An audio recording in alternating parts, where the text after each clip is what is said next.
దేవునికి స్తోత్రం. ఇది నా సత్యస్వరూపగు దేవాదేవుడని యెహోవా కృపగల వాగ్దానం. ఆయనలో మీరు కూడా ఆత్మమూలముగా దేవునికి నివాస స్థలమైనటకు కట్టబడుచున్నారు. ఎఫెసీయులకు రాసిన పత్రిక 2:22. ప్రియా సత్యస్వరూపగు దేవాదేవుని బిడ్డలారా, ప్రభువైన యేసుక్రీస్తు ఘనమైన నామములో మీ అందరికీ నా హృదయపూర్వకమైన శుభాలు ఈ ఉదయకాల సమయంలో ప్రభు పేరట తెలియపరుస్తున్నాను. దేవుని బిడ్డలారా, మీరందరూ బాగున్నారు కదూ? ఆ మహిమాస్వరూపుడి యొక్క కృపాకిరణాలు మీ మీద ఉదయించాలని ప్రభు పాదసన్నిధిలో మీ కొరకు ప్రార్థిస్తున్నాను. మీరు ప్రభుకి మనస్ఫూర్తిగా ప్రార్థించండి. దేవుని వాక్యాన్ని ప్రతిదినము చదవండి. దేవుని వాగ్దానం ద్వారా మీరు బలపొందండి. ఆత్మమూలముగా కట్టబడండి. ఆధ్యాత్మిక జీవితంలో విజయవంతులు కాండి. విశ్వాసంలో వీరులు కండి. పరిశుద్ధాత్మ దేవుని యొక్క ఆత్మకార్యాలు మీరు పొందండి. క్రైస్తవ జీవితము ఆత్మ సంబంధమైన కట్టడం వలె ఉన్నది. క్రీస్తు తానే దానికి మూలరాయిగా ఉన్నాడు. ఆ మూలరాయి మీద మనం చక్కగా కట్టబడి వృద్ధి చెందుచున్నాం. దేవుని బిడ్డలారా, అపోస్తులుడైన పౌలు మీరిక మీదట పరజనులకు పరదేశులై ఉండక పరిశుద్ధులతో ఏకపట్నస్థులను దేవుని ఇంటివారునై ఉన్నారు. క్రీస్తు యేసే ముఖ్యమైన మూలరాయి ఉండగా అపోస్తులను ప్రవర్తలు వేసిన పునాది మీద మీరు కట్టబడి ఉన్నారు. ప్రతి కట్టడమును ఆయనలో చక్కగా అమర్చబడి ప్రభునందు పరిశుద్ధమైన దేవాలయమౌటకు వృద్ధి పొందుచున్నది. ఆయనలో మీరు కూడి ఆత్మమూలముగా దేవునికి నివాసస్థలమైనటకు కట్టబడుచున్నారు అని ఎఫెసీ 2:19-22 వరకు మరి ప్రియులారా, ఈ సంగతులు రాయబడి ఉన్నవి. ఆత్మ సంబంధమైన ఈ కట్టడమందు మనలో ప్రతి ఒక్కరూ ఆత్మ సంబంధమైన రాళ్ల వల్లే కట్టబడుచున్నాం. ఆయనందు చక్కగా అమర్చబడిన వారమై పరిశుద్ధమైన దేవాలయమౌటకు వృద్ధి పొందుచున్నాం. దేవుని బిడ్డలారా, ఒక కట్టడం యొక్క స్థిరత్వము దాని మూలరాయి మీద ఆధారపడుచున్నది. ఈ కట్టడం యొక్క ఆధిక్యత రాళ్ళు చక్కగా అమర్చబట్టులో ఉన్నవి. దేవుని బిడ్డలారా, ఈ కట్టడం యొక్క అంతము దాని సంపూర్ణతలో ఉన్నదని ప్రభు పేరిట మీకు తెలియపరుస్తున్నాను.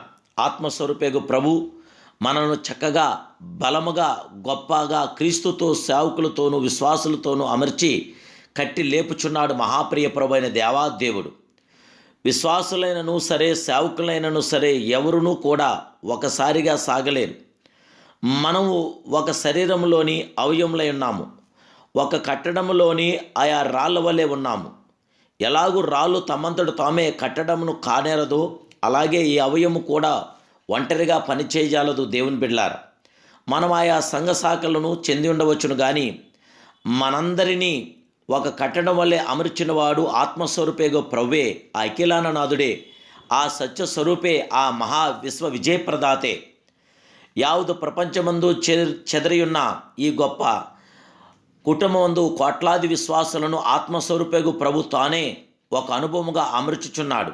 జీవగల దేవదేవుని బిడ్డలారా, ప్రభు నిన్ను అలాగూ అమర్చుటకును మీ ఆత్మీయ జీవితంలో కట్టుటకును నిన్ను నీవు అప్పగించుకుంటున్నావా? ఒక కట్టడంలో ఎన్నో గోడలు, తలుపులు, కిటికీలు ఉండవచ్చు. ఎన్నో స్తంభములు ఉండవచ్చు. అవి పక్కన ఉన్న వాటితో నీకంటే నేను బలము గలవాడను, నాకంటే నువ్వు తక్కువ వాడవు అని చెప్పజాలవు కదా. నీవు స్తంభముగా నుంటకు పిలువబడిన ఎడల కిటికీ మీద నేరం మాపోదు. కిటికీలుగా ఉండుటకు పిలువబడిన ఎడల తలుపులను పరిహరించవద్దు. దేవుని బిడ్డలారా, ఆ ప్రకారం సేవా పరిచర్లు వ్యత్యాసములు కలవు. అందరూ అపోస్తులు కాలేరు, అందరూ కాపరులు కాలేరు, అందరూ సువార్థకులు కాలేరు. ప్రభు ఒక్కొక్కరికి ఒక్కొక్క ఉద్దేశం చెప్పున పిలిచున్నాడు. మనం పిలువబడిన పిలుపులో నిల్చున్నెల్లా హెచ్చించబడుచున్నాం. దేవుని బిడ్డలారా, యూదులమైనను గ్రీసు దేశస్థులమైనను దాసులమైనను స్వతంత్రులమైనను మనమందరం ఒక శరీరంలో ఒక శరీరముగా ఉంటకు ఒక ఆత్మందే బాప్తిసం పొందాం. మనమందరము ఒక ఆత్మను పానము చేసిన వారమై అని అపోస్తులైన పౌలు రాయిచున్నారు. దేవుని బిడ్డలారా, ప్రభు నిన్ను ఏ స్థలమందు ఉంచుటకు పిలిచున్నాడో ఆ స్థలమంది ఆత్మ సంబంధమైన కట్టడముగా అందముగా కట్టబడవలేను, చక్కగా అమర్చబడి ఉండవలేను. మన ఆత్మ సంబంధమైన సౌందర్యము ఏమనగా ప్రేమ, సమాధానము, దీర్ఘశాంతము, ఆశానిగ్రహము, మన గుణాతిశ్రయమును బట్టి ఒకరితో ఒకరు ఏకమై మనం ఒకరి భారమును ఒకరు మోయాలి. ధైర్యమును నిరీక్షణ వలనను ఉత్సాహమును తుదుముట్టు వరకు స్థిరముగా చేపట్టిన ఎడల మనమే ఆయన ఇల్లు, మనమే ఆయన పిల్లలం, ఆయన సొత్తుగా మనం జీవించాలి. జీవగల దేవుని బిడ్డలారా, ఆత్మ సంబంధముగా ఆత్మీయతలో మనం ఆత్మ సంబంధముగా కట్టబడాలి. పరిశుద్ధాత్మ దేవదేవునికి మహిమగా మనం జీవించాలి. దేవుని రాజ్యం రావాలి మన మూలముగా. మనం ప్రభు నామానికి మహిమార్థంగా మన జీవితాలు కొనసాగించాలి.